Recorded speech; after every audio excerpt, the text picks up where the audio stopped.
আসসালামু আলাইকুম। প্রিয় দর্শক, অন্য মঞ্চের আলোচনায় আজ আমাদের সঙ্গে রয়েছেন।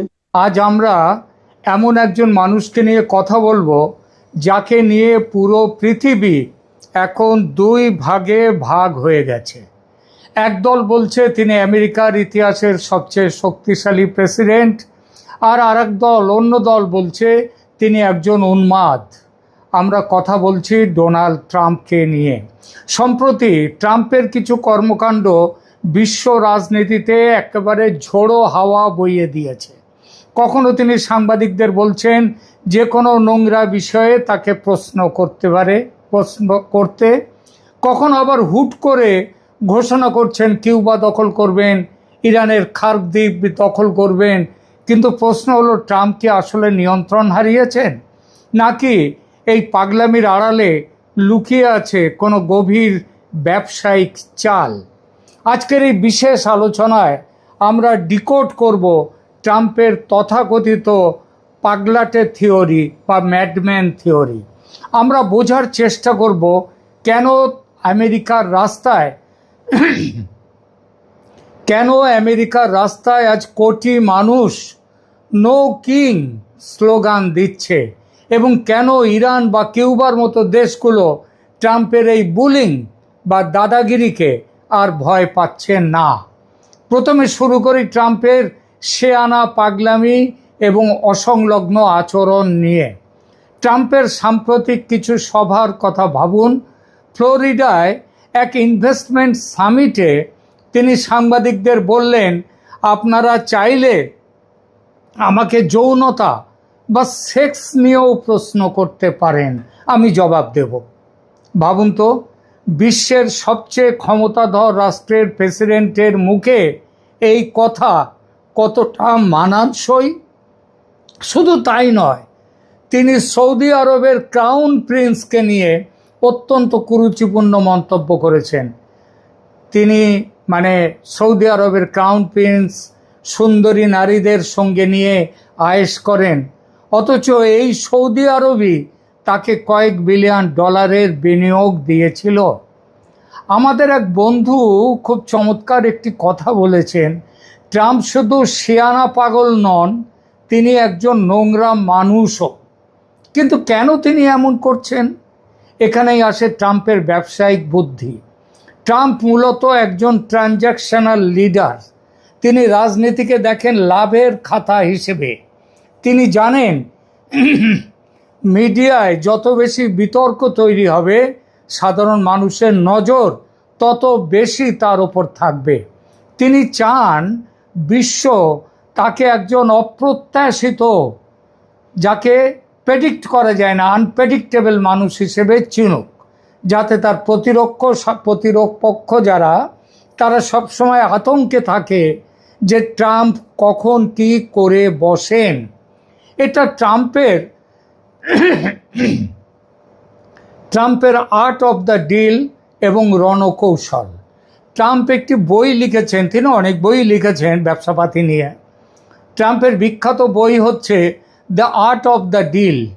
এই বইয়ের একটি মূল মন্ত্র হলো, প্রথমে আকাশচুম্বী দাবি করো, বড় দাবি করো, প্রতিপক্ষকে প্রচণ্ড চাপে ফেলো, এতেই অনেক প্রতিপক্ষ ভেঙে পড়বে, এবং যারা ভেঙে না পড়বে তাদের থেকে একটু একটু করে তাদেরকে সুবিধা মতো একটা রফায় এসো। তিনি সেটাই করছেন বিশ্বের সব দেশের ক্ষেত্রে, এবং ইরানের ক্ষেত্রেও তিনি এটাই করতে গিয়েছিলেন। এই যে ট্রাম্পের অদ্ভুত আচরণের একটা গালভরা নাম আছে, তার নাম হচ্ছে ম্যাডম্যান থিওরি। এর উদ্ভাবক কে ছিলেন জানেন? এই ম্যাডম্যান থিওরির আমেরিকার আর এক বিতর্কিত president Richard Nixon. Nixon Vietnam যুদ্ধের সময় এমন ভাব করতেন যেন তিনি যে কোনো সময় পারমাণবিক বোমা ফেলে দেবেন ভিয়েতনামে। উদ্দেশ্য ছিল একটাই, প্রতিপক্ষকে ভয় পাইয়ে আলোচনার টেবিলে নিয়ে আসা, তাকে ঝুঁকিয়ে দেয়া। ট্রাম্পও ঠিক এই একই কাজ করছেন। ইদানিং তিনি খুব জোর গলায় বলছেন ইরানের খার্ক দ্বীপ দখল করে নেবেন।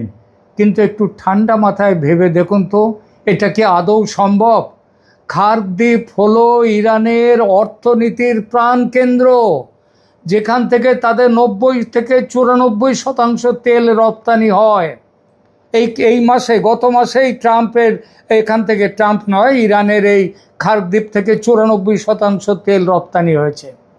ট্রাম্প যদি সত্যি সেখানে হামলা করেন বা দখল করতে যান, তবে অন্য কথা ছেড়ে দিন, ইরান কি করবে? বিশ্ববাজারে তেলের দাম এক লাফে $150 থেকে $200 পৌঁছে যাবে। আর আমেরিকায় তেলের দাম বাড়া মানেই হলো সাধারণ মানুষের ক্ষোভ এবং মুদ্রাস্ফীতি। সবচেয়ে বড় কথাটা কি জানেন? দখল করা আর দখল রাখার মধ্যে আসমান জমিন ফারাক। ট্রাম্প সৈন্য নামিয়ে বোমা ফেলে দখল করলেন খার্কদ্বীপ, কিন্তু দখল রাখবেন কিভাবে? একজন ঝানু ব্যবসায়ী হিসেবে ট্রাম্প কিন্তু খুব ভালো করেই জানেন খার্কদ্বীপে হাত দেয়া মানে নিজের পায়ে কুড়াল মারা। তাই এই দখলের হুমকি স্রেফ একটা ফাঁকা বুলি বা কূটনৈতিক ব্লাফ ছাড়া আর কিচ্ছু নয়। দেখে নেবেন, তিনি আসলে ম্যাক্সিমাম প্রেশার বা চরম চাপ তৈরি করে ইরানকে আলোচনার টেবিলে বসাতে চান। তিনি যুদ্ধ করতে নয়, যুদ্ধকে বিস্তৃত করতে চান না, কারণ তাতে তার হাত পুড়বে। এদিকে ট্রাম্প যখন বিশ্বজুড়ে দাদাগিরি করছেন, নিজের খোদ আমেরিকায় তখন আগ্নেয়গিরি ফুটছে। আমেরিকার মানুষ নিজেদের বিশ্বের ত্রাতা বা রক্ষাকর্তা হিসেবে দেখতে ভালোবাসে, তারা গণতন্ত্র রক্ষা করবে ইত্যাদি ইত্যাদি। কিন্তু তাদের নিজের প্রেসিডেন্ট যখন একজন যুদ্ধবাজ হিসেবে পরিচিতি পায়, তখন সাধারণ আমেরিকানরা আর ঘরে বসে থাকতে পারছে না, পারেওনি। বর্তমানে আমেরিকার 50টি অঙ্গরাজ্যে প্রায় 3100 জায়গায় বিক্ষোভ চলছে। প্রায় 1 কোটি মানুষ রাস্তায় নেমেছে। তাদের স্লোগান, আমাদের রাজা চাই না, নো কিং ইজ ওয়ান্টেড। কেন এই স্লোগান? কারণ ট্রাম্প আমেরিকার 150 বছরের পুরনো প্রথা ভেঙে আমেরিকার ডলারের নোটে নিজের স্বাক্ষর রাখার নির্দেশ দিয়েছেন। তিনি শেয়ার বাজার ধসে যাওয়ার সময়ও নাচে গানে মেতে থাকছেন। সাংবাদিকদের বলছেন, যাদের মধ্যে মহিলা সাংবাদিকরাও ছিলেন, তাদেরকে বলছেন আমাকে সেক্স নিয়েও প্রশ্ন করতে পারো। ভাবা যায় এই হলো আমেরিকার প্রেসিডেন্ট। আমেরিকানরা আজ বুঝতে পারছে যে ট্রাম্প গণতন্ত্রের চেয়ে নিজের ইগোকে বেশি গুরুত্ব দিচ্ছে। কিন্তু আমেরিকার শাসন ব্যবস্থা এমন যে চাইলেই একজন প্রেসিডেন্টকে মাঝপথে সরানো যায় না, আর এই সুযোগটাই নিচ্ছেন ট্রাম্প। এরপর আসা যাক ইরান ও কিউবার প্রসঙ্গে। ট্রাম্প কি ভেবেছিলেন তিনি হুমকি দিলেই এই দেশগুলো ঘাড় নোয়াবে? এখানেই ট্রাম্পের ব্যবসায়িক অঙ্ক ভুল হতে শুরু করেছে। ইরান কয়েক দশক ধরে আমেরিকার নিষেধাজ্ঞা সহ্য করে টিকে আছে, আর এখন ট্রাম্পের এই আগ্রাসী মনোভাব ও ইরান আক্রমণ ইরানে একটি বিশাল জাতীয়তাবাদের ঢেউ, যাকে বলে ন্যাশনালিস্ট ওয়েভ, সেই ঢেউ তুলেছে। যখন কোনো দেশের ওপর বাইরের আক্রমণ আসে, তখন সেই দেশের মানুষ নিজেদের অভ্যন্তরীণ বিভেদ ভুলে এক হয়ে যায়। ইরান এখন ঠিক সেই জায়গায় দাঁড়িয়ে। তারা বুঝতে পেরেছে ইরানের সার্বভৌমত্ব বিপন্ন করেছে ট্রাম্প, ইরানকে পরাধীন করতে চান ট্রাম্প। অমনি তারা বিভেদ ভুলে ঐক্যবদ্ধ হয়েছে। সেই সঙ্গে ইরানি জনতা এটাও ধরে ফেলেছে ট্রাম্প আসলে ব্লাফ বা ফাঁকা আওয়াজ দিচ্ছেন, তার যত গর্জন বর্ষণ তত হবে না। তিনি ইতিমধ্যেই অনেকটাই হাত গুটিয়ে নিয়েছেন, মুখে অনেক গর্জন করছেন। আগামী দিনগুলোতে এই গর্জন আরও বাড়বে হয়তো, কিন্তু বর্ষণ হবে না। 7 এপ্রিল পর্যন্ত তিনি বলেছেন ইরানে বড় কিছু করবেন না, তারপরে নাকি করবেন, দেখা যাক। এটা অনেকটা সেই গেম অফ চিকেনের মতো। দুই পক্ষই একে অপরের দিকে দ্রুত গতিতে ধেয়ে আসছে। ট্রাম্প ভেবেছিলেন যেন দুটো গাড়ি, ইরান ভয় পেয়ে তার গাড়ি সরিয়ে নেবে, কিন্তু ইরান প্রমাণ করেছে তারা চোখের পলক ফেলবে না। কে আগে চোখটা পলক ফেলে এইটাই তো কথা, কিন্তু ইরান প্রমাণ করেছে তারা চোখের পলক ফেলবে না। ফলে উল্টো ট্রাম্পই এখন চাপে চলে গেছেন। তিনি কি আসলে ইরানে বড় হামলা করবেন? তিনি কি খার্কদ্বীপ দখল করতে যাবেন? তেলের সরবরাহ বন্ধ করার ঝুঁকি নেবেন? উত্তরটা হলো না।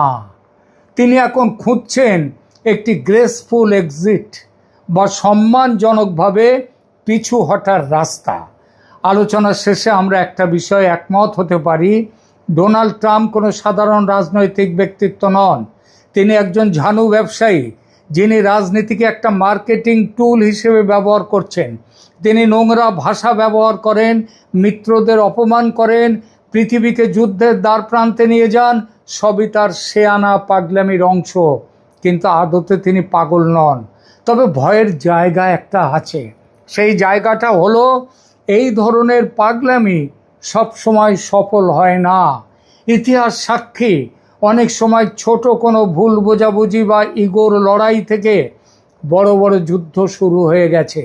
খার্কিভ দখলের হুমকি দিয়ে তিনি হয়তো সাময়িকভাবে বাজার গরম করছেন, কিন্তু ইরান যদি পাল্টা আঘাত করে বসে, তখন পরিস্থিতি কার নিয়ন্ত্রণে থাকবে? ইরান কিন্তু পাল্টা হামলার প্রস্তুতি নেওয়া শুরু করেছে খার্কিভকে ঘিরে। আর সেই হামলা যদি আমেরিকার মাটিতেও হয়, কেউ অবাক হবেন না। ইরানের হাতে পারমাণবিক বোমা নেই হয়তো বলছি, কারণ বিশ্ব এখনও স্পষ্ট পরিষ্কার সংকেত পায়নি যে তাদের হাতে পারমাণবিক বোমা আছে কিনা। কিন্তু কতটা দূরপাল্লার মিসাইল আছে ইরানের হাতে, সেটা নিয়ে বিশ্ববাসীর জোর সন্দেহ। আর এই সন্দেহটা বেড়েছে দিয়েগো গার্সিয়াতে ইরানের মিসাইল হামলার পর। টেক্সাসের তৈল শোধনাগারে বিশাল বিস্ফোরণে ইরানের হাত আছে, এমন সন্দেহ খোদ আমেরিকায় এবং নিউ ইয়র্কে, যার জন্য সতর্কতা পর্যন্ত জারি হয়ে গেছে। ভীত চিন্তিত আমেরিকার মানুষ আজ তাই রাস্তায় নেমে প্রতিবাদ করছে, যা গণতন্ত্রের জন্য আশার আলো। কিন্তু একজন শেয়ানা পাগল যখন পরমাণু বোমার বোতামের কাছে বসে থাকে, তখন পুরো বিশ্বকে এক চরম অনিশ্চয়তার মধ্য দিয়ে দিন কাটাতে হয়।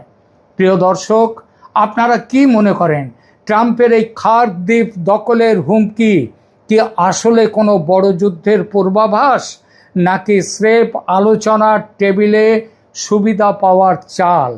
ইরান কিন্তু তৈরি হয়ে রয়েছে এবং তার প্রমাণও তারা দিয়েছে গত 31-32 দিন ধরে।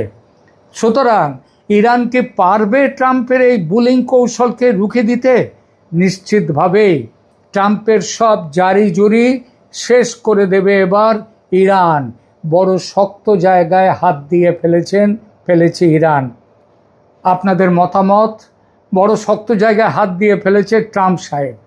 আপনাদের মতামত কমেন্ট করে অবশ্যই জানাবেন। আজকের মতো এখানেই বিদায় নিচ্ছি। ধন্যবাদ।